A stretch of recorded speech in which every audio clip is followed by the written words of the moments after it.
قبیلہ مخزوم کے مغرور اور سرکش سردار عمرو بن حشام کے پاس روپے پیسے کی بہتات تھی۔ اس کے شان و شوکت کے حامل محل میں غلاموں اور کنیزوں کی بھرمار تھی، لیکن پھر اس کی نظر ایک رومی کنیز پر پڑی تو اس نے اسے منہ مانگے داموں خرید لیا۔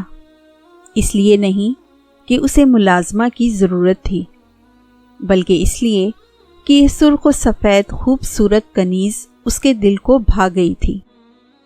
مکہ میں رومی غلام اور کنیزیں اپنے کھلتے ہوئے رنگ و روپ کی وجہ سے مہنگے داموں فروخت ہوتے تھے۔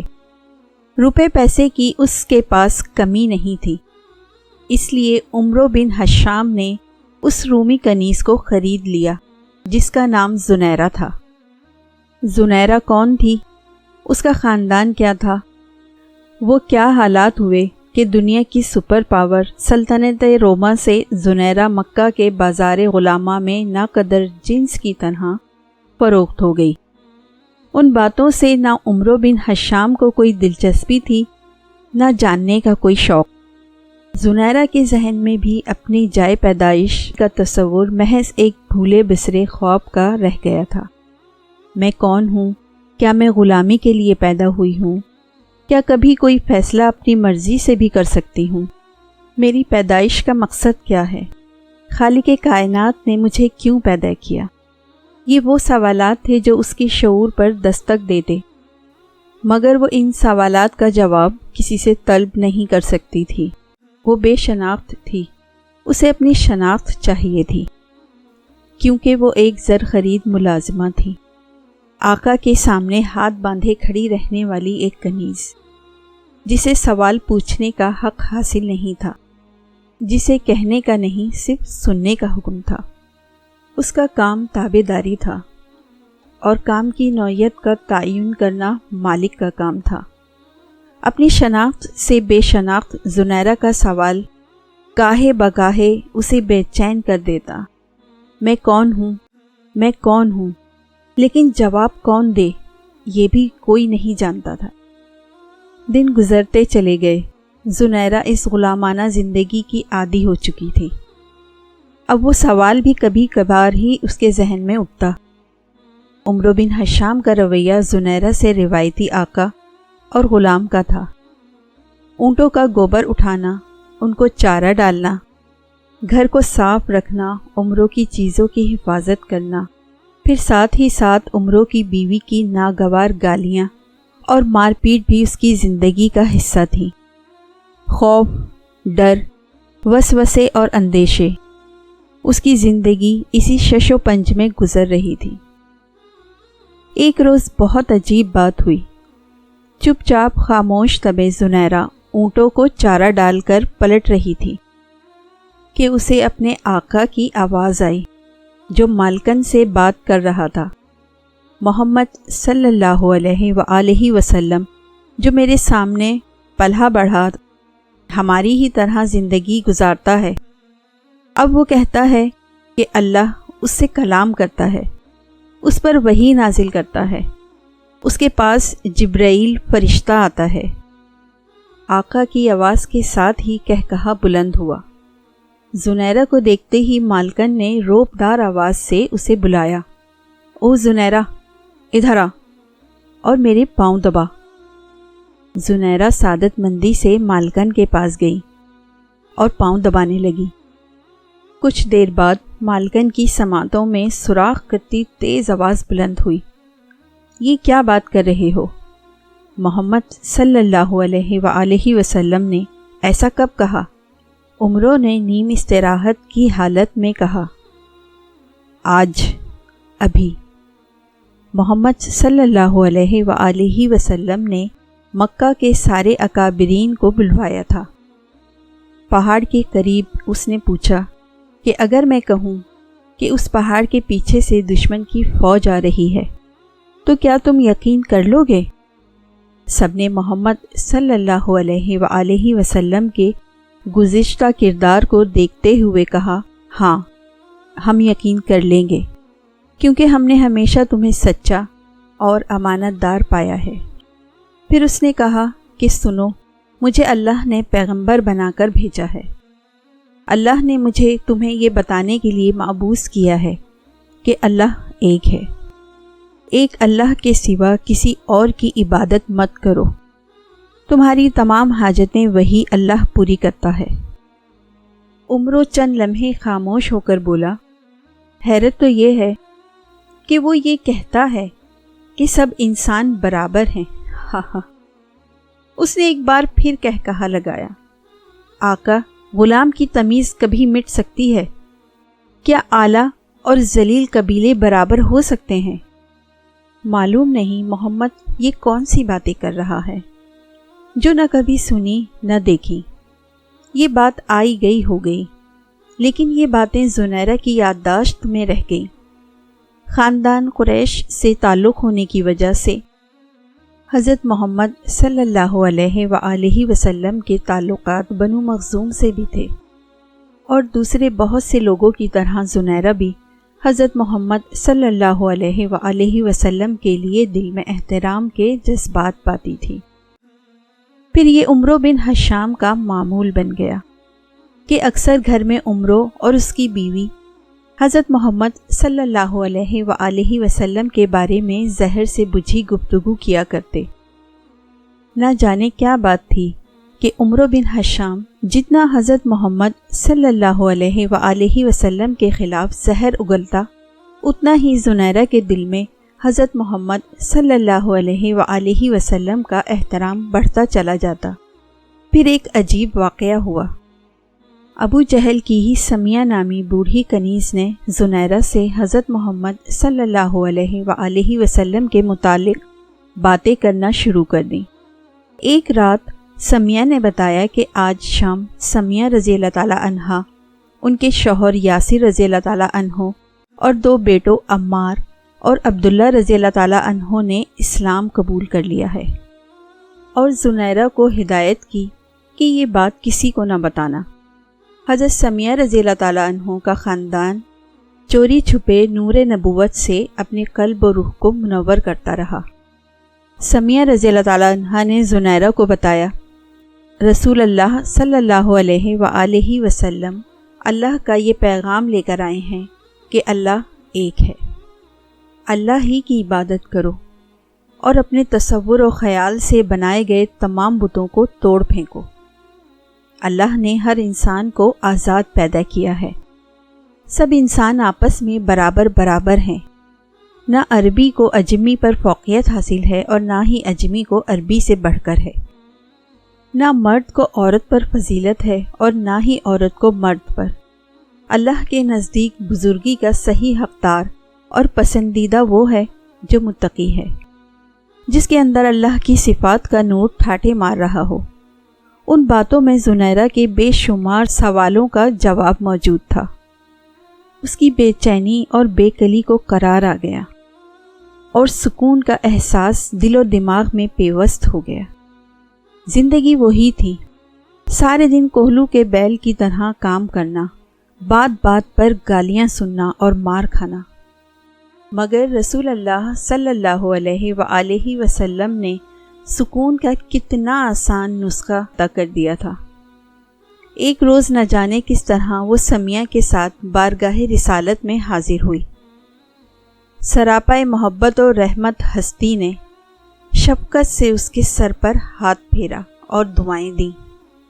برسوں محبت کے لیے ترسی ہوئی زنیرہ کی آنکھیں ڈبڈبا گئیں، دل میں دبی ہوئی محرومیوں کا آتش فشاں گویا پھٹ پڑا اور وہ پھوٹ پھوٹ کر رو دی۔ اس کے وہم و گمان میں بھی نہیں تھا کہ کوئی اس غلام کو محبت سے دیکھ بھی سکتا ہے۔ مالک کا غلاموں پر احکامات صادر کرنا، ڈانٹ ڈپٹ، گالیاں اور مار پیٹ، بس یہی کچھ تو اس نے دیکھا تھا۔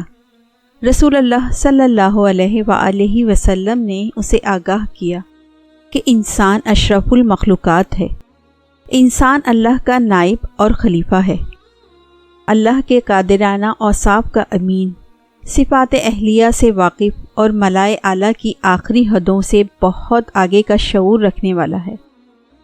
ہر انسان کو اللہ تعالیٰ نے یہ ملکہ خصوصی عطا کیا ہے کہ جو شخص بھی سچے جذبے گداز دل عجز و انکساری سے اس رستے پر قدم اٹھا لے گا، وہ دنیا میں چاہے کتنے ہی نچلے درجے پر فائز ہو، وہ اللہ کے نزدیک پسندیدہ اور مقرب بن جائے گا۔ نور نبوت کی ضیاء پاشیوں سے زنیرہ کا باطن آفتاب کی طرح روشن ہو گیا تھا۔ دل تو نہ جانے کب سے اس خدائی پکار پر سر تسلیم خم کر چکا تھا۔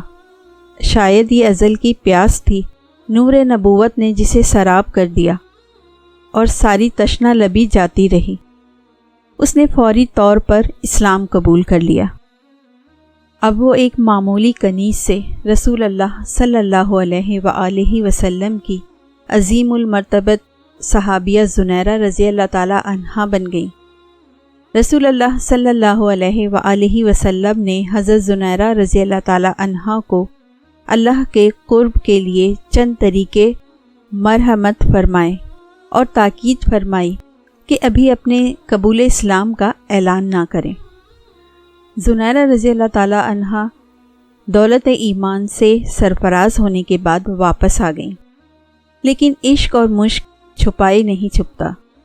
عمرو بن حشام کو آخر معلوم ہو ہی گیا کہ زنیرہ رضی اللہ تعالی عنہا مسلمان ہو گئی ہیں اور عشق حقیقی پر قدم رکھ دیا ہے۔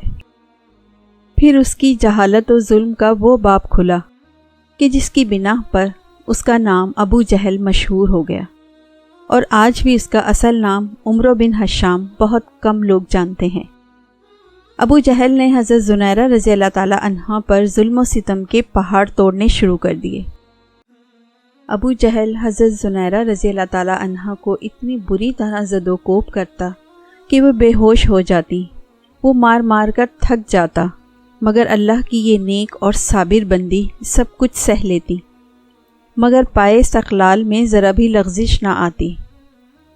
ابو جہل ہر روز نئے نئے طریقوں سے مظالم کرتا، کبھی کئی دن تک کھانے کا ایک لقمہ بھی نہ دیتا، کبھی سونے پر پابندی لگا دیتا اور اونگ آتے ہی کھال تک نوچ لینے والی چرمی چھڑی سے مار مار کر لہو لہان کر دیتا۔ حضرت زنیرہ رضی اللہ تعالی عنہا کا پورا جسم زخم رہتا اور اس میں خون و پیپ رسنے لگتا، مگر اب وہ روح کے اس سفر پر گامزن تھیں جہاں مادی جسم کو آدمی روح کے خول یا لباس کی صورت میں دیکھتا ہے۔ رسول اللہ صلی اللہ علیہ وآلہ وسلم کو جب حضرت زنیرہ رضی اللہ تعالی عنہا کے اوپر ہونے والے مظالم کی خبر پہنچی تو غمگین ہو جاتے۔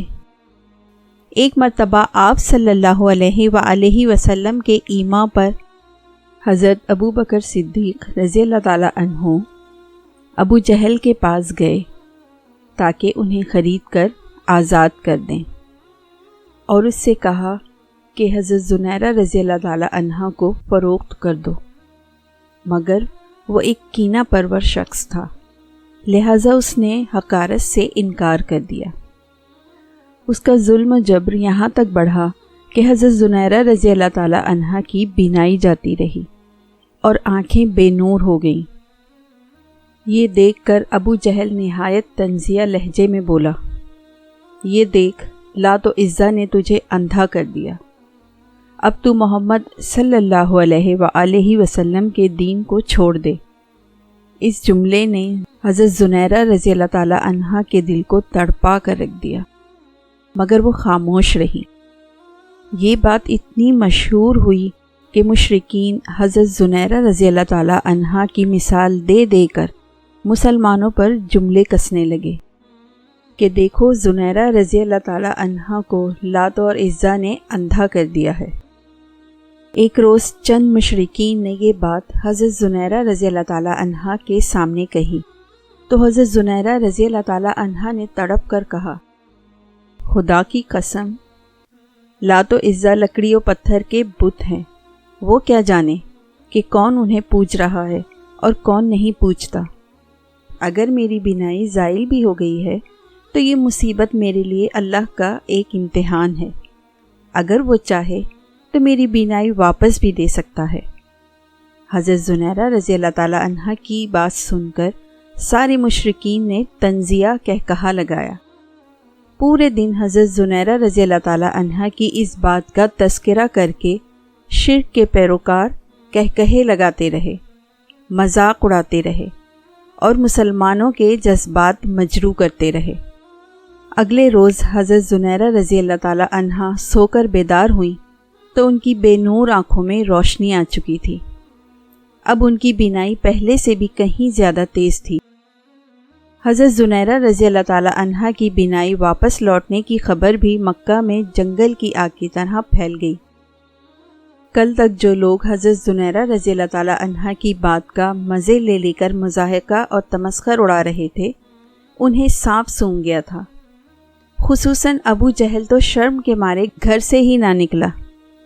اسی روز حضرت ابو بکر صدیق رضی اللہ تعالیٰ عنہ ابو جہل کے پاس دوبارہ آئے اور کہا کہ اگر تم زنیرہ رضی اللہ تعالیٰ عنہا کو فروخت کر دو تو میں اس کے دگنے دام دوں گا اور تم اس سے زیادہ طاقتور اور مہندی کنیز خرید سکو گے۔ ابو جہل زنیرہ رضی اللہ تعالیٰ عنہا کو مزید اپنے پاس نہیں رکھنا چاہتا تھا، ویسے بھی اپنی ہی بات کی وجہ سے اسے سبکی اٹھانی پڑی تھی، اس لیے اس نے کئی گنا زیادہ دام پر حضرت زنیرہ رضی اللہ تعالیٰ عنہا کو فروخت کر دیا اور حضرت ابو بکر صدیق رضی اللہ تعالیٰ عنہ نے ان کو آزاد کر دیا۔ سبحان اللہ۔ دوستو، آپ میرے چینل کو سبسکرائب کریں، لائک کریں، بیل کے آئیکن کو دبائیں اور اچھے کمنٹس کرنا نہ بھولیں۔ Thank you.